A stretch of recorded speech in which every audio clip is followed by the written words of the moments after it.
Orang Nasrani, Yahudi, semua orang kafir yang mengatakan kepada Anda Islam dikembangkan, diekspansi dengan propaganda, katakan iya.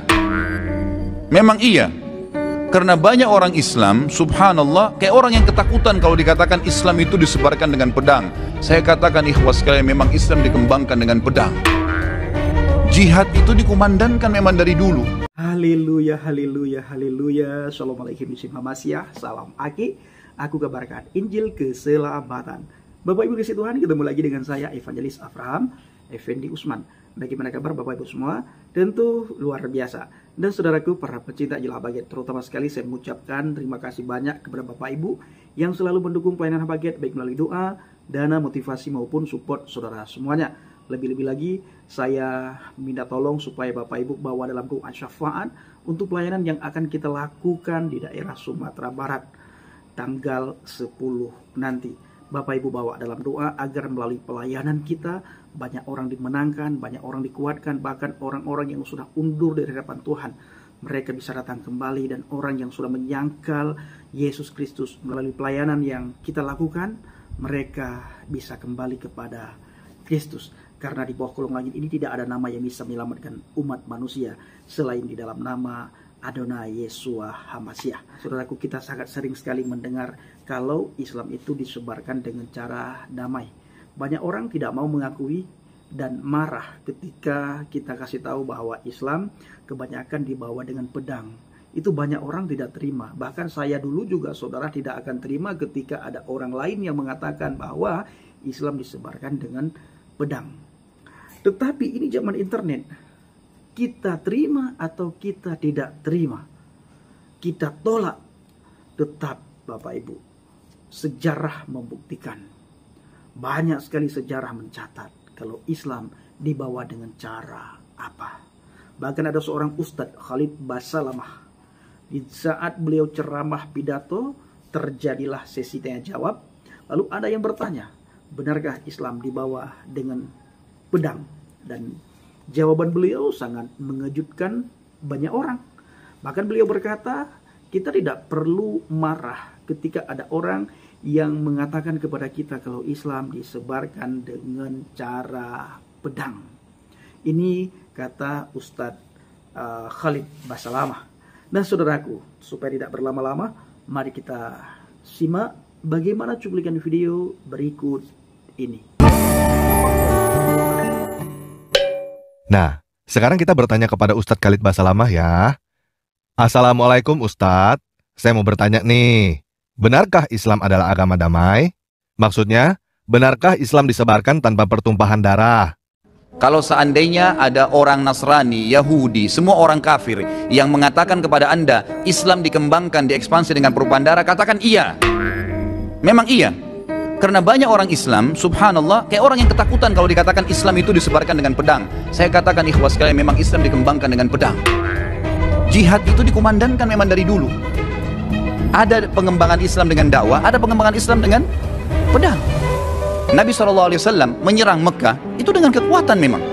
Sampai menaklukkan Mekah, akhirnya tersebar Islam di Mekah. Dan kalau tidak ada jihad pada saat itu, Mekah akan tetap jadi kota kafir. Jangan dilupakan sejarah itu. Hah? Gak salah Ustadz. Kok saya sering mendengar bahwa Islam tidak menyebarkan agama dengan perang? Katanya Islam hanya berperang kalau diserang. Awalnya dari jihad. Banyak orang subhanallah menganggap takut kalau mengatakan Islam disebarkan dengan pertumpahan darah. Memang benar. Pada saat maju menawarkan peperangan, kita tawarkan Islam dulu. Tidak bisa Islam, tidak bisa orang jihad kalau tidak tawarkan nih. Kecuali kalau kita diserang tiba-tiba. Kalau untuk ekspansi, syarat mutlak disepakati oleh jumhur ulama, harus tawarkan Islam dulu. Kalau mereka nolak baru jizyah, upeti. Kalau mereka nolak baru perang. Dan ini tanpa nunggu kita diserang. Memang ini ekspansi. Memang ekspansi Islam, disebarin Islam itu. Gitu kan? Kalau mereka nolak terjadi peperangan, ini memang peperangan. Kasus saya katakan Mekah misalnya. Kemudian waktu Nabi SAW menyerang Tabuk, gitu kan? Perang Hunain. Waktu Nabi SAW melanjutkan menyerang wilayah-wilayah yang mendekati kota Taif, gitu kan? Dan banyak peperangan yang lain. Nabi SAW ekspansi Islam. Tapi kita fair, datang menawarkan Islam, nolak, baru kemudian ya kita bayar jizyah. Kalau nolak baru perang. Oh begitu. Ya. Berarti Islam bukan hanya berperang kalau diserang. Islam menyerang atau ekspansi untuk menyebarkan agama. Untuk ekspansi, pertama menawarkan Islam, kalau menolak disuruh bayar jizyah, kalau menolak baru perang. Betul ya? Yakin gak nih Ustadz bahwa ini adalah apa yang diajarkan dalam agama Islam? Kita harus tahu memang ini ibadah dalam agama. Hah? Ini adalah ibadah? Ini ibadah dalam agama. Jangan karena kita dikatakan teroris lalu kemudian kita tidak berani jihad. Enggak, ada jihad itu. Tapi pada tempatnya dan waktunya, gitu kan? Pada tempatnya dan waktunya. Pertama Allah SWT mengatakan, kalian harus punya persiapan, keterampilan untuk berperang. Dan itu untuk menakut-nakuti musuh-musuhnya Allah. Memang dianjurkan. Nabi SAW menyuruh kita punya persiapan. Nabi SAW tiap hari melatih sahabatnya berkuda, melempar tombak, memanah, berenang. Bahkan beliau mengatakan, ajarkan anak kalian menunggangi kuda sementara kuda itu berlari dan suruh dia loncat di atasnya. Para sahabat tiap hari melatih diri mereka dengan keterampilan. Bukan untuk terorisme, bukan untuk merebut haknya orang lain, tapi untuk membela agama Allah Subhanahu wa taala. Karena itu asasnya jihad, kata Nabi SAW, siapa yang berperang ya untuk meninggikan kalimat la ilaha illallah, dia akan masuk surga. Memang itu targetnya. Bukan untuk terorisme? Bukan untuk terorisme, tetapi untuk menakut-nakuti orang? Untuk menakut-nakuti musuh-musuhnya Allah. Memang dianjurkan. Bukan untuk terorisme, tetapi untuk menakut-nakuti orang. Yang disebut dengan terorisme ya menakut-nakuti orang itu, Ustadz, menebarkan teror. Jadi, apakah umat Islam boleh membunuh, Ustadz? Pertanyaannya, bolehkah saya membunuh orang yang menghina Nabi SAW? Kalau kita kembali ke dalil, boleh. Kalau kembali ke dalil, boleh. Nabi SAW pernah menyuruh para sahabat membunuh Ka'ab bin Ashraf. Baca dalam riwayat Bukhari. Kenapa? Ka'ab bin Ashraf ini selalu menghina Nabi SAW. Selalu menghina Nabi. Apa kata Nabi SAW? Siapa yang mau bunuh orang ini buat saya? Ponakannya Ka'ab mengatakan saya. Lalu pergilah mereka lalu menyelesaikan 3-4 orang pergi membunuh Ka'ab bin Ashraf. Maaf ya Ustadz, saya kurang yakin. Saya coba tanya lagi kepada Ustadz yang lain ya. Ustadz Insan Mokoginta. Assalamualaikum Ustadz Insan Mokoginta. Saya mau nanya nih, apakah benar umat Islam boleh membunuh? Surat Muhammad ayat 4. Beliau menunjukkan surat Muhammad 4. Tolong dibaca Pak Ustaz dengan Pak Pendeta, hati-hati. Itu ada di kurung. Ya, apabila kamu bertemu dengan orang kafir di medan perang, itu dibuang. Maka pancunglah batang leher mereka. Jadi boleh kita membunuh. Tetapi terhadap orang kafir yang disebut di medan perang. Oh begitu ya. Jadi klaim bahwa Islam adalah agama damai yang tidak ditebarkan dengan perang itu adalah dusta dong Ustadz. Tapi berdusta itu kan nggak boleh Ustadz.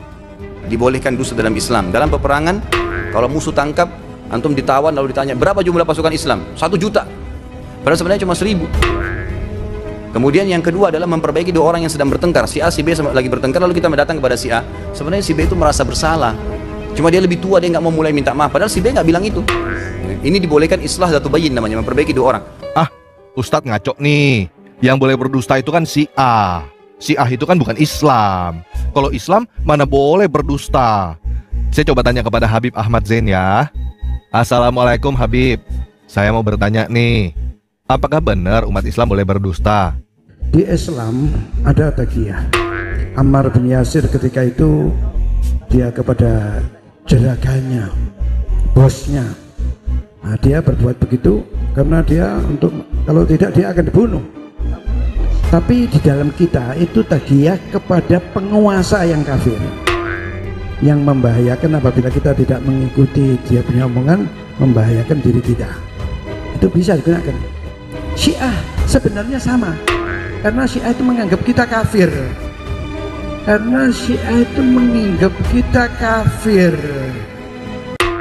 Oh begitu ya. Oke deh. Terima kasih ya Ustadz Khalid Basalamah, Ustadz Insan Mokoginta, dan Habib Ahmad Zain. Gimana teman-teman? Jelas ya? Jadi kalau ada orang yang berkata bahwa Islam adalah agama damai, agama yang tidak disebarkan dengan perang, cuma ada 2 kemungkinan. Orang itu sedang berbohong dengan penuh kesadaran, atau orang itu sedang berbohong tanpa dia tahu bahwa apa yang dia katakan adalah sebuah kebohongan. Nah, sampai di sini, pasti banyak teman-teman muslim yang mau berkata, oh orang Amerika juga begitu, orang Belanda juga begitu, orang kafir juga begitu, penjajah. Jadi sekarang saya langsung aja menjawab teman-teman yang mau memberikan komentar bahwa orang kafir juga begitu. Terima kasih, karena kamu telah membuktikan bahwa agama kamu tidak ada bedanya dengan kafir. Orang kafir begitu, kamu juga begitu. Sama aja. Kamu sama dengan orang kafir. Oke? Hah? Apa? Kita sekarang sedang dalam keadaan damai. Oh. Yuk kita baca Al-Quran surah 9 ayat 123. Wahai orang-orang yang beriman, perangilah orang-orang kafir yang di sekitar kamu, dan hendaklah mereka merasakan sikap tegas darimu, dan ketahuilah bahwa Allah beserta orang yang bertakwa. Jadi begini teman-teman yang muslim, saya tahu bahwa banyak dari kamu sebenarnya adalah orang yang baik. Saya tahu bahwa sebenarnya banyak dari kamu yang tahu bahwa perang itu cuma membawa bencana dan penderitaan. Menang jadi arang, kalah jadi abu. Tetapi kenyataannya, surah 9 ayat 123 ini ada di dalam Al-Quran. Kamu bisa mengarang pembenaran apapun yang kamu mau. Tetapi kamu tidak bisa membantah kenyataan bahwa Al-Quran menyuruh kamu berperang kepada orang-orang kafir yang ada di sekitar kamu. Coba sekarang kamu tanyakan kepada hatimu yang paling dalam. Coba kamu bayangkan tetangga-tetangga kamu yang tidak seagama dengan kamu. Apakah berperang dengan tetangga-tetangga kamu karena berbeda agama adalah hal yang benar atau hal yang tidak benar? Kalau kamu berkata bahwa berperang dengan tetangga kamu karena berbeda agama adalah hal yang benar, kamu sakit jiwa, bro. Berperang dengan tetangga kamu karena berbeda agama adalah hal yang tidak benar, hal yang salah. Kamu tidak akan masuk surga karena kamu berperang dengan tetangga kamu. Dan kamu tidak akan masuk neraka karena kamu tidak mau berperang dengan tetangga kamu. Nah, kamu mungkin tidak mau berperang dengan tetangga kamu karena berbeda agama. Tetapi mungkin anak cucu kamu yang akan berperang dengan tetangga kamu karena dia menjalankan apa yang diperintahkan di dalam surah 9 ayat 123.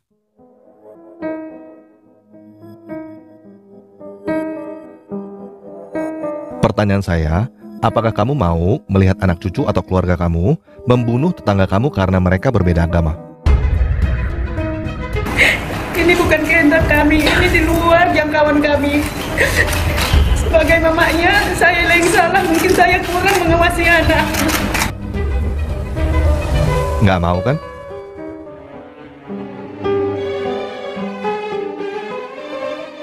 Jadi begini, sebelum teman-teman meninggalkan Islam, saya mau memberikan satu ilustrasi supaya teman-teman mengerti apa yang teman-teman lakukan. Oke? Ada seorang anak yang sedang dalam perjalanan pulang. Di tengah jalan, dia ketemu seorang preman yang berkata, "Serahkan uang kamu kalau kamu mau selamat." Lalu anak itu berkata, Om mau merampok saya ya Om." Preman itu berkata, "Oh tidak, saya meminta baik-baik. Saya ini cinta damai, tidak suka berkelahi. Makanya, kamu serahkan uang kamu kepada saya. Kita damai. Kamu bisa pulang dengan selamat." Lalu anak itu berkata, "Kalau saya nggak mau kasih uang ke Om gimana?"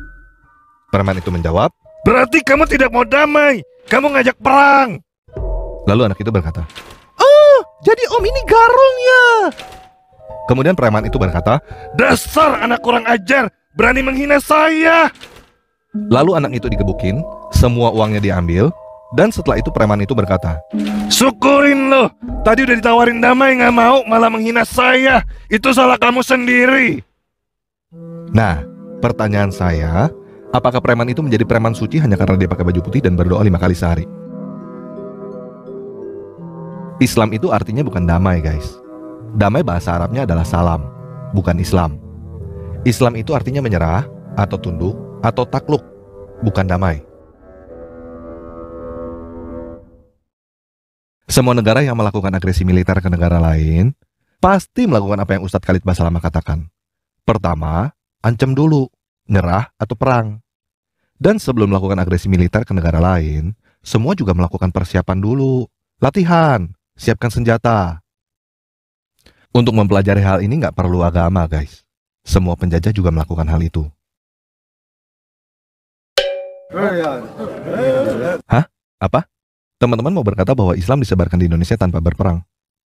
Oke, silakan teman-teman cari di internet dengan kata kunci perang Padri. Ini saya bacakan kutipan artikel dari situs nu.or.id.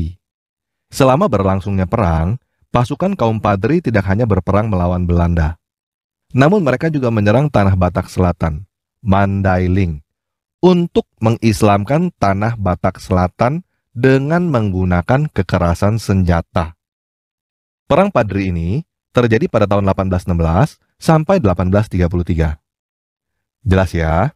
Jadi klaim bahwa Islam disebarkan di Indonesia tanpa perang adalah dusta lagi. Pertanyaannya adalah, apakah kamu beragama untuk belajar berdusta dan berperang?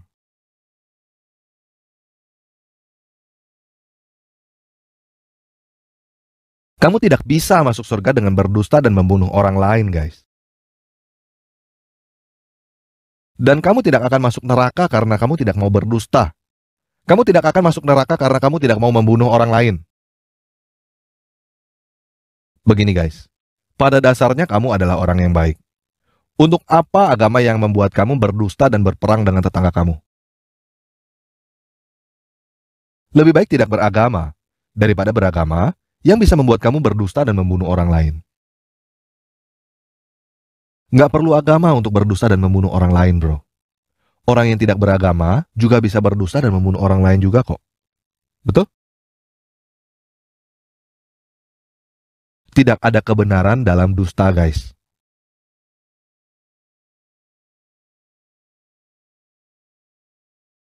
Jadi gimana? Kamu mau meninggalkan Islam nanti atau meninggalkan Islam sekarang? Kamu mau tunggu anak cucu atau keluarga kamu berperang dengan tetangga kamu dulu, atau kamu mau mencegahnya sekarang? Mencegah itu lebih baik daripada mengobati, guys. Setuju ya? Nah, kalau kamu tidak mau berperang dengan tetangga kamu, kalau kamu mau mencegah anak cucu dan keluarga kamu untuk berperang dengan tetangga kamu, katakan saya meninggalkan Islam sekarang. Oke?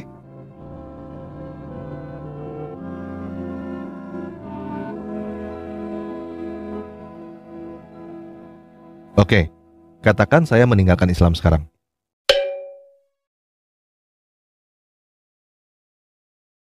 Oke, sekian video kali ini.